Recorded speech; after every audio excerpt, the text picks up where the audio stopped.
Hey, Jessica, it's great to see you. So excited about talking with you today and this idea of having you come as a speaker to this conference and being one of our keynotes. People may not know that it was my idea. I saw that you were taking over the old Center for Change conference and that Nicole Hawkins was speaking, and I really admire her and was the first one to reach out and say, I can't quite tell if this is an online or an in-person conference, but I'd like to be involved. And I got the nicest email back from y'all saying, we know who you are. We've heard you speak. Talk to us more. And we had a Yep, meeting yep, and then we made it yep. happen. Nicole loves you. She just like when I talked to her, she just sung your praises. So I'm excited to hear you speak. That's so nice. Every once in a while I'll get a text from someone that's sitting at a conference and Nicole, I guess she must quote me in one of her slides and they'll take a snapshot of the screen and Nicole and send it to me and it always makes me feel really good. It's kind of a Yeah, mutual that's admiration awesome. society. I Well, love it. And PS, probably a little bit of jealousy too, because I'm like, wait, Nicole Hawkins is speaking. I want to speak too. So yeah. If I'm really, it really sounds like you're a honest with person that myself, when you know there's what that you too. want, you go for it. So I love that. And it just came together so nicely. What even got you into the field? Like, what do you love about this field, Jeff? Oh my gosh. It's interesting because you say field, and I feel like when I started, it was a field, and now Mm, I would call it an industry. So if I go back to the time when it was a field, what I loved about it was the idea that we were really working on an individualized basis to help people one on one. And I loved the idea of talking to people about the things that go into their eating, what's behind your eating, not just what do you eat, how do you need to change, but what is it that drives you to eat? How do you make your choices? When to eat?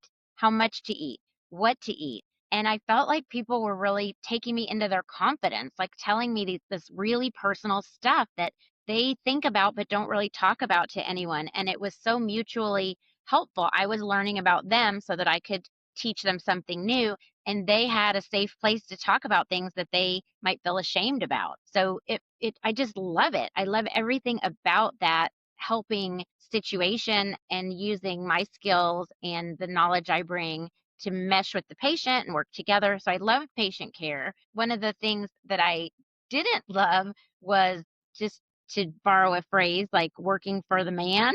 Like I found that I could do things better on my own. And so my next stage was really loving that I could do things on my own, kind of like what you yeah. said, like having an idea and going for it.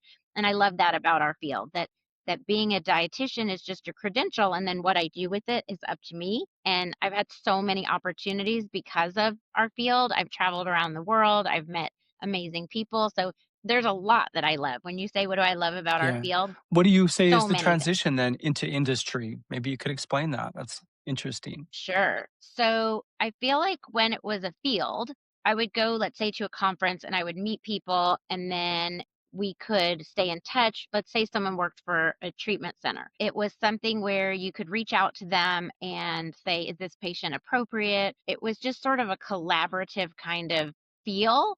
And now I feel like I am never sure who works where. People get laid off all the time in cost cutting measures that aren't really in the patient's best interest. And I feel like there's not a lot of places I can even recommend anymore because it all depends on who's in charge that day, who's on the floor that day. It might even depend on if there's new ownership of the facility. It just seems like a lot of decisions are being made at a level that is maybe even in a different state than the patient care. And so it just seems disjointed and disconnected, which is one of the reasons I left working in the hospital because it seemed like the people making the decisions really didn't have any idea what was going on the floor. And just a tiny, simple example is the hospital where I used to work cut half of their translators. And this is before AI or translation services. And I remember thinking, you have 19 vice presidents. If you could just have 18 vice presidents, you could keep all the translators Yeah. that you need, right? It just seems like decisions are made on paper instead of in the best interest of the facility or the patients, et cetera. And I feel like that has made it so impersonal. And yeah, and I guess, maybe that's just how it is in the world. And, I'm just kind of crying about spilt milk, but Yeah.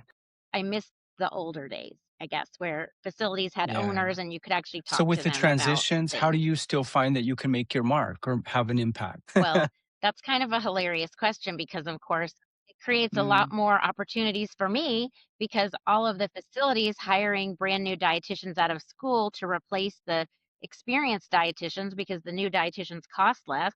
All those new dietitians need training. All those new dietitians need eating disorders boot camp. All those new dietitians need supervision and consultation. So, I mean, it creates a lot of work for me. I mean, if that's what you mean about how does it impact me, I think I'm really the determining factor. I think that how it impacts yeah. patients is really much more to the negative because we have the most acute patients being Mm. treated by the least experienced Well, I love that you're professional. out there helping raise the knowledge of the new dietitians and bringing them in and teaching them because they're out there working hard, and I'm sure it's difficult work too. It's a highly specialized area, and really people's relationship to food is their very first relationship, really. So, and it can be a very complicated early relationship. Oh my I'm gosh, giving, you're giving my talk. Healing your inner eater is all about that. Yeah. And how, our early childhood feeding experiences are how we develop self-esteem. They're how we learn boundaries. They're how we learn to have needs, to ask for help for meeting our needs. Oh my gosh, there's so much. And I think that's what I didn't realize as a dietitian at first was how personal it was going to get when people started talking to me about nutrition and how many things bubble out and how many tears there were going to be and all the things that I was going to find out. And what I find fascinating about this topic is that the vast amount that people can bring to us verbally, consciously, it's still even only a slice of what's going on unconsciously and intergenerationally and historically. And so to ask people, what was it like eating when you were a kid? And then go back to what were your caregivers' experiences of eating? How do you think that impacted the way that they raised you? It's something that people often don't think about because we all wake up in the morning thinking, I'm going to make the conscious choices about my eating. I'm going to decide if I'm going to eat breakfast or if I'm not. I'm going to decide what I'm going to have. And we forget that there's so many outside influences, like not just in our home, like what is available, but also what is in the grocery store. Is there a grocery store near to us? Can we afford the food in the grocery store? We pick from the foods in the grocery store, but someone else picked that those foods got there in the first place. Even what is food? Is a grasshopper food? Is a grasshopper not food? Right? These are cultural decisions that were made for us. So we have this illusion that we have total conscious control of our day with food and how it's going to go.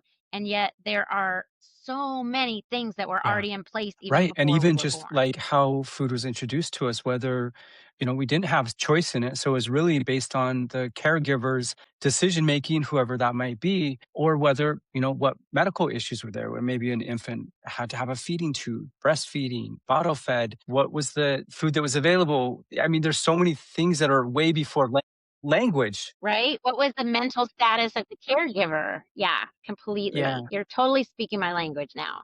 And that's why I created this talk, Healing Your Inner Eater. It actually was originally a 5-day workshop that I gave for patients who had been through a trauma treatment program and still wanted to work on their eating.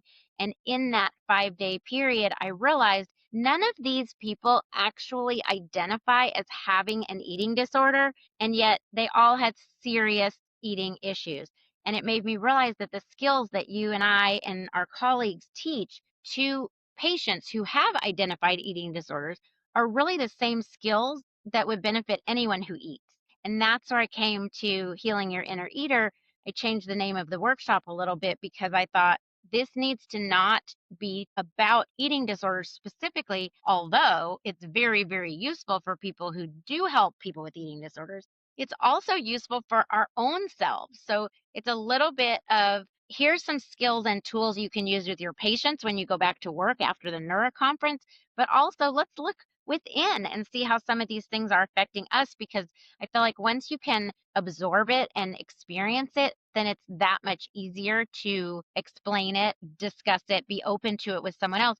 And it doesn't mean that a provider has to have had an eating disorder in order to help people with eating disorders, not at all, but that to be aware of your own inner light with regard to food can be helpful in understanding that it's different for everyone. And I think that's where, for example, influencers kind of go wrong because they think this worked for me, so this will work for everyone. Or maybe they don't believe it, but that's what they sell. And so if you remember that every single person has a different inner life, suddenly it becomes clear that there's not going to be one way Yeah. of eating that works for every Yeah. You person. know, in your presentation, so healing your inner eater, tools to help your clients, yourself, and the next generation. When it gets to the part of the next generation, I was like, yeah, where are we going with this? Like, is this even changeable? How would we improve it? So I'm super excited about your whole presentation, but that next part, the next generation is like, what are we doing now that we don't even know we're doing unconsciously, or that we're communicating to the next generation, or our messaging about food?